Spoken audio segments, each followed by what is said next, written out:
Mis hermanos, Dios les bendiga, les habla Teo Hernández un día más para compartirles el capítulo número 35 de Números. En este momento les pido que saquen sus sagradas escrituras. Voy a comenzar a leer, mis hermanos, y abramosle el corazón al Señor, que siempre estemos dispuestos a escuchar, mis hermanos.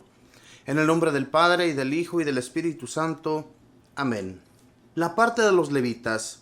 Habló Yahvé a Moisés en las estepas de Moab, cerca del Jordán, a la altura de Jericó, y le dijo: manda a los hijos de Israel que cedan a los levitas algunas ciudades de la herencia que les pertenece, con lugares de pastoreo alrededor, para que puedan habitarlas. Los levitas vivirán en esas ciudades, y sus pastos serán para todos sus animales y sus pertenencias. Los pastos se extenderán hasta 500 metros alrededor de las ciudades que entreguen a los levitas, a contar desde las murallas. Estos pastos formarán un cuadrado de 1000 metros, 1000 metros al occidente, 1000 al sur, 1000 al oeste y 1000 metros al norte. La ciudad estará al centro. Estos serán los pastos propios de las ciudades de los levitas. Ustedes les darán 42 ciudades, además de las 6 ciudades de asilo, en las que se podrá refugiar el que haya ocasionado la muerte de una persona. Las ciudades que darán a los levitas serán 48 en total, todas ellas con sus lugares de pastoreo. Estas ciudades se tomarán de la herencia de los hijos de Israel, tomando más del que tiene más y menos del que tiene menos. Cada tribu dará ciudades a los levitas en proporción a la herencia que le haya tocado. Yahvé dijo a Moisés: di a los hijos de Israel, cuando pasen el Jordán hacia la tierra de Canaán, elegirán ciudades de las que eran ciudades de refugio. En ellas se refugiará el que dio muerte a una persona sin intención. Esas ciudades le servirán de refugio contra el vengador de la sangre, para que no sea muerto antes de haber sido juzgado por la comunidad. Ustedes se reservarán 6 ciudades de asilo, 3 al otro lado del Jordán y 3 en el país de Canaán, que pasarán a ser ciudades de asilo, tanto para los hijos de Israel como para el forastero y para el que está en medio de ustedes, para que todo aquel que haya dado muerte involuntariamente a una persona se pueda refugiar en ellas. Si alguno ha herido a otro con un instrumento de hierro y éste muere, es un asesino y debe morir. Si lo ha herido con un arma de piedra que tenía en la mano y el otro muere, es un asesino y debe morir. Si lo hiere con un arma de madera y el otro muere, es un asesino y debe morir. El mismo vengador de la sangre dará muerte al asesino en cuanto lo encuentre. Si alguien ha herido a su víctima por odio, o le ha lanzado algo con maldad, causándole la muerte, o si por maldad lo ha golpeado con las manos, causándole la muerte, es un asesino y debe morir. El vengador de la sangre dará muerte al asesino en cuanto lo encuentre. Pero si lo hirió por inadvertencia y sin enemistad, o si le lanzó cualquier objeto sin mala intención, o si le tiró sin verlo una piedra, sin tenerle enemistad ni querer dañarlo, y el otro muere, la comunidad juzgará entre el homicida y el vengador de la sangre según estas normas. Salvará a este hombre de la mano del vengador de la sangre y lo hará volver a la ciudad de asilo en la que se refugió. Allí vivirá hasta la muerte del sumo sacerdote, ungido con el óleo santo. Pero si el hombre ha salido de los límites de la ciudad de asilo en la que se ha refugiado, y el vengador de la sangre lo encuentra fuera del límite de su ciudad de asilo, podrá matar al homicida sin que le pida cuenta por esa sangre, porque aquel debía permanecer en su ciudad de asilo hasta la muerte del sumo sacerdote. El homicida no volverá a su propiedad antes de que haya muerto el sumo sacerdote. Estas serán normas de derecho para ustedes y para sus descendientes donde quiera que vivan.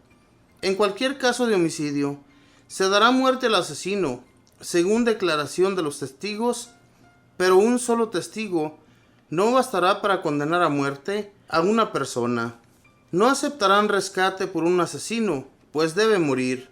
Tampoco aceptarán rescate del que se ha refugiado en una ciudad de asilo y quiere volver a vivir en su tierra antes de que muera el sumo sacerdote. Cuídense de no profanar la tierra en que están. Sepan que la sangre es lo que profana la tierra, y la tierra no queda expiada de la sangre derramada, más que con la sangre del que la derramó. No hagan impura la tierra en que viven, y en medio de la cual moraré, pues yo, Yahvé, tengo mi morada entre los hijos de Israel. Palabra de Dios, te alabamos, Señor.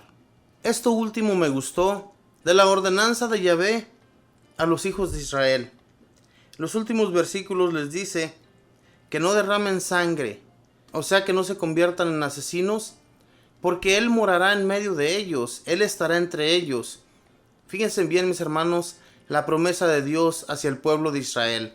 Cuando ya los hijos de Israel iban a entrar a la ciudad prometida, antes de que todo esto sucediera, Dios nuestro Señor ya les había hablado, ya le había dicho a Moisés lo que se tenía que hacer acerca de los levitas.